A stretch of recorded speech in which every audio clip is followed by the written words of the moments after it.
साथियों नमस्कार, मैं हूं नीरज पटेल और आप देख रहे हैं नेशनल जनमत। सुप्रीम कोर्ट ने केंद्र सरकार के अति महत्वपूर्ण सेंट्रल वृक्षा प्रोजेक्ट की याचिका पर यह कहते हुए सुनवाई से इनकार कर दिया कि लॉकडाउन के समय में इसकी सुनवाई करना जरूरी नहीं है।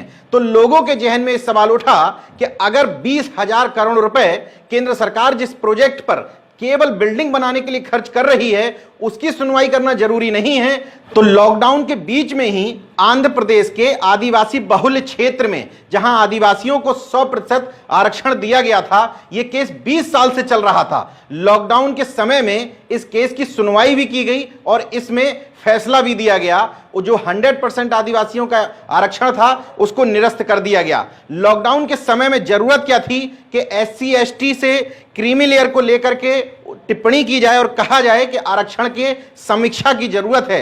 लॉकडाउन के समय में ऐसी कौन सी जरूरत थी कि सुप्रीम कोर्ट कहे कि आरक्षण सिर्फ 10 साल के लिए लागू किया गया था, अब उसकी समीक्षा होनी चाहिए। लॉकडाउन के समय में कौन सी ऐसी आफत आन पड़ी थी कि सुप्रीम कोर्ट ने उड़ीसा में SC ST कर्मचारियों के प्रमोशन में रिजर्वेशन के मामले की न सिर्फ सुनवाई करी बल्कि इस फैसले के विरोध में फैसला सुना दिया। इतना ही नहीं, मजदूरों की समस्याओं पर खामोश रहने वाली ये सुप्रीम कोर्ट मजदूरों से जुड़ी हुई याचिका को 1 हफ्ते से ज्यादा लटका करके रखती है, लेकिन सरकार के चाटुकार पत्रकार अर्णव गोस्वामी से जुड़ी हुई याचिका को कोर्ट में ले लेती है और अगले दिन ही सुबह 8 बजे उस पर सुनवाई भी कर देती है। इन सारे फैसलों पर सवाल इसलिए उठते हैं क्योंकि इन सभी फैसलों से जस्टिस अरुण मिश्रा जुड़े हुए थे, जो SC ST एक्ट के खिलाफ फैसला देने से भी जुड़े थे, संत रविदास के मंदिर के गिराने के फैसले से भी जुड़े हुए थे, इसके अलावा 13 पॉइंट रोस्टर के फैसले से भी जुड़े हुए थे। तो जब जस्टिस अरुण मिश्रा की बात आई तो लोगों को वो बयान याद आ गया जब उन्होंने प्रधानमंत्री नरेंद्र मोदी की सुप्रीम कोर्ट का जस्टिस रहते हुए तारीफ भी की थी और यह कहा था कि दूरदर्शी हैं। जब जस्टिस अरुण मिश्रा की बात होती है तो यह भी याद आ जाता है कि सुप्रीम कोर्ट बार एसोसिएशन के अध्यक्ष दुष्यंत दवे ने कहा था कि जस्टिस लोया मौत के मामले की सुनवाई इनसे ना करवाई जाए क्योंकि भारतीय जनता पार्टी और उसके तमाम सारे नेताओं के करीबी है। का मतलब जब इस तरह के मामले सामने आते हैं तो पहला सवाल उठता है सत्ता और न्यायपालिका के गठजोड़ पर और दूसरा सवाल उठता है कोलोजियम सिस्टम पर। इसलिए क्योंकि सुप्रीम कोर्ट और हाई कोर्ट के जज अपने लोगों के बीच में से ही बिना कोई परीक्षा पास किए हुए वकीलों को, जो सरकारी वकील होते हैं यानी कि सरकार के चाटुकार होते हैं या किसी जज के भाई भतीजा नाते रिश्तेदार होते हैं, उन्हीं में से किसी व्यक्ति को चुन करके हाई कोर्ट और सुप्रीम कोर्ट का जज बना दिया जाता है। सवाल इसलिए भी उठते हैं कि सामान्य सा जुडिशियल मजिस्ट्रेट बनने के लिए, सिविल जज बनने के लिए, CGM बनने के लिए, DJ बनने के लिए एक परीक्षा पास करनी पड़ती है, स्टेट की परीक्षा PCS J। लेकिन हाई कोर्ट का जज बनने के लिए, सुप्रीम कोर्ट का जज बनने के लिए आपको कोई परीक्षा पास नहीं करनी पड़ती। आपके पास 10 साल अधिवक्ता बनने का अनुभव हो, और किस तरह का अधिवक्ता, यह बात किसी से छुपी हुई नहीं है। इसके अलावा आप किसी के नाते रिश्तेदार हो और आप किसी खास जाति में जन्मे हो तो आप हाई कोर्ट और सुप्रीम कोर्ट के जज बन जाएंगे। मजदूरों की समस्याओं के बाद भी सुप्रीम कोर्ट की बेरुखी को दुष्यंत दवे के इस बयान से आप समझ सकते हैं कि कोलोजियम सिस्टम में मेरिट को पूरी तरीके से नजरअंदाज किया जाता है। ऐसे जज नियुक्त होते हैं जो ऊंचे और बड़े लोगों को राहत देते हैं और आम आदमियों के मामले को नाकाम बना देते हैं। भारत में आम आदमी का मतलब है वंचित वर्ग, और वंचित वर्ग का मतलब है मोस्टली OBC SC ST के लोग। इसलिए सुप्रीम कोर्ट में कोलोजियम सिस्टम का मामला प्रथम दृष्टया तो भाई भतीजावाद, वंशवाद, नाते रिश्तेदारीवाद का लगता है, लेकिन अगर आप इसको गौर से समझें तो यह पूरी तरीके से जातिवाद का मामला भी है। इलाहाबाद हाई कोर्ट के एक जस्टिस हैं रंगनाथ पांडे। उन्होंने प्रधानमंत्री नरेंद्र मोदी के नाम एक पत्र लिखा जिसमें इस कोलोजियम सिस्टम की बखियां उधेड़ते हुए उन्होंने लिखा, न्यायपालिका दुर्भाग्यवश वंशवाद और जातिवाद से ग्रसित है। यहां जजों के परिवार से होना ही अगला न्यायाधीश होना सुनिश्चित करता है।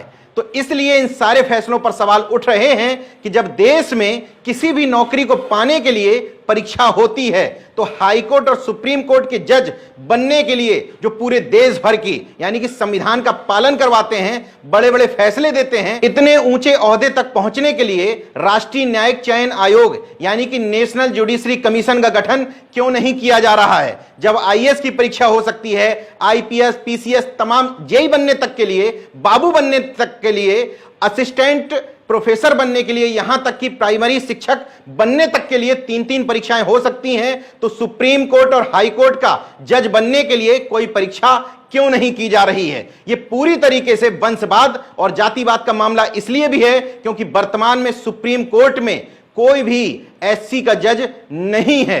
केजरीवाल कृष्णन के बाद सुप्रीम कोर्ट में अनुसूचित जाति का कोई जज नहीं बना। इस समय इस फैसले पर सवाल इसलिए उठ रहे हैं क्योंकि अरुण मिश्रा जैसे जज जिस जिस बेंच में होते हैं उस बेंच की तरफ से जातिवादी और आरक्षण के विरोध में फैसले सुनाए जाते हैं। इसलिए फिर से इस बार बात करने की जरूरत है कि तमाम नेताओं को राष्ट्रीय न्यायिक आयोग के लिए आगे आना चाहिए, अपनी सरकार से कहना चाहिए कि 2019 के चुनाव से पहले एक झुंझुना थमाया था कानून मंत्री ने, रविशंकर प्रसाद जी ने, कि हम राष्ट्रीय न्यायिक आयोग के पक्षधर हैं और हम ये मानते हैं कि सुप्रीम कोर्ट और हाई कोर्ट में नियुक्ति जो होती है जजेस की वो पूरी तरीके से परीक्षा प्रणाली के आधार पर होनी चाहिए। तो चुनाव जीतने के बाद आपका वो मामला गायब कहां हो गया? इसलिए लोगों का विश्वास धीरे धीरे कोर्ट से, अदालतों से कम होता चला जा रहा है क्योंकि लोग अब ये मानने लगे हैं कि अदालतों में भी बड़े बड़े खेल होते हैं। क्योंकि मैं कोई आरोप बिना तथ्यों के नहीं लगाता, इसलिए मैंने जो अभी तक कहा उसका तथ्य आपको बता देता हूं।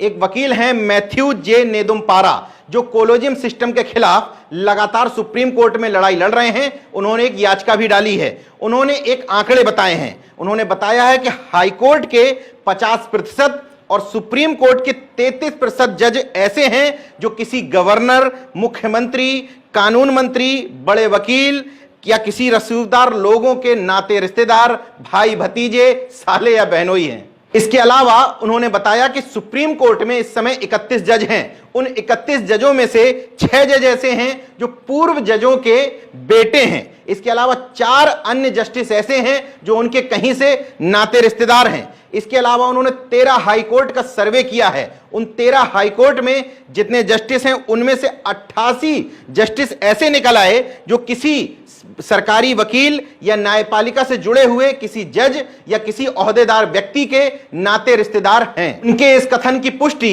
2016 में वरिष्ठ पत्रकार प्रभात रंजन दीन द्वारा की गई एक रिपोर्ट करती है। उस रिपोर्ट में उन्होंने बताया था कि इलाहाबाद हाई कोर्ट से सुप्रीम कोर्ट के लिए जो लिस्ट भेजी गई थी उसमें तत्कालीन मुख्य न्यायाधीश के बेटे, इसके अलावा बीजेपी नेता जो इस समय राज्यपाल हैं केसरीनाथ त्रिपाठी के बेटे Neeraj Tripathi, chief justice of India रहे बीएन खरे के बेटे सोमेश खरे, आंध्र प्रदेश हाई कोर्ट के चीफ जस्टिस रह चुके सगीर अहमद के बेटे मोहम्मद अल्ताफ, इलाहाबाद हाई कोर्ट के जस्टिस रह चुके टीएस मिश्रा और केएन मिश्रा के भतीजे उपेंद्र मिश्रा का भी नाम था। उपेंद्र मिश्रा को इस तौर पर भी आप जान सकते हैं कि वो बहुजन समाज पार्टी के बड़े नेता सतीश चंद्र मिश्रा के भाई हैं। इसके अलावा हाई कोर्ट के जज रहे एचएन तिलहरी के बेटे आरएन तिलहरी, जस्टिस एसपी मेहरोत्रा के बेटे मनीष मेहरोत्रा का नाम भी उसमें शामिल था। उसी रिपोर्ट में बताया गया था कि हाई कोर्ट से सुप्रीम कोर्ट का जस्टिस बनने के लिए जो सूची लंबित है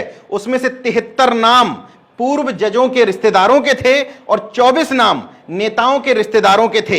इसके अलावा उसी रिपोर्ट में उन्होंने बताया कि चीफ जस्टिस ऑफ इंडिया रह चुके वाईवी चंद्रचूड़ के बेटे डीवाई चंद्रचूड़ जो इलाहाबाद हाई कोर्ट से वर्तमान में सुप्रीम कोर्ट आ गए हैं, उन्होंने सुप्रीम कोर्ट जाने से पहले 50 नामों की एक लिस्ट सुप्रीम कोर्ट का जस्टिस बनने के लिए भेजी थी। उसमें भी अधिकांश नाम जजों के और नेताओं के नाते रिश्तेदारों के थे। इसी तरीके से सन 2000 में जिस समय अटल बिहारी वाजपेयी की सरकार थी, कानून मंत्री हुआ करते थे राम जेठमलानी। उस समय तमाम सारे हाई कोर्ट्स में से 159 नाम सुप्रीम कोर्ट के जज बनने के लिए भेजे गए थे। उन 159 नाम में से 90 नाम इन्हीं सब लोगों के नाते रिश्तेदारों के थे। उस समय हंगामा मचा था, विरोध हुआ था, तो कानून मंत्री राम जेठमलानी ने उस लिस्ट को निरस्त कर दिया था। तो मैंने आपको चंद नाम बताए। हकीकत यह है कि जब जस्टिस की नियुक्ति में सरकार का दखल रहता था, उस समय भी वंशवाद और जातिवाद हावी रहता था। 1990 के बाद जब कोलोजियम सिस्टम प्रभाव में आया, उसमें भी पूरी तरीके से वंशवाद और जातिवाद का बोलबाला है।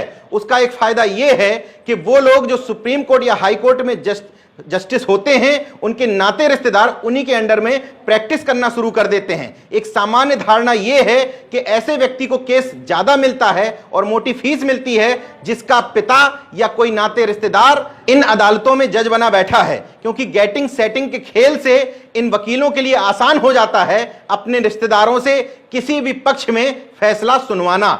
इसलिए इस कोलोजियम सिस्टम पर सवाल उठाते हुए लोग कहते हैं कि न्याय के मूलभूत सिद्धांतों के खिलाफ है। आम आदमी को इस सिस्टम में न्याय मिलने की उम्मीद न्यूनतम हो जाती है, और आम आदमी का मतलब ओबीसी, एससी, एसटी वर्ग को न्याय मिलने की उम्मीद, उनके अधिकारों के पालन की उम्मीद अति न्यूनतम स्तर तक पहुंच जाती है और पहुंच गई है।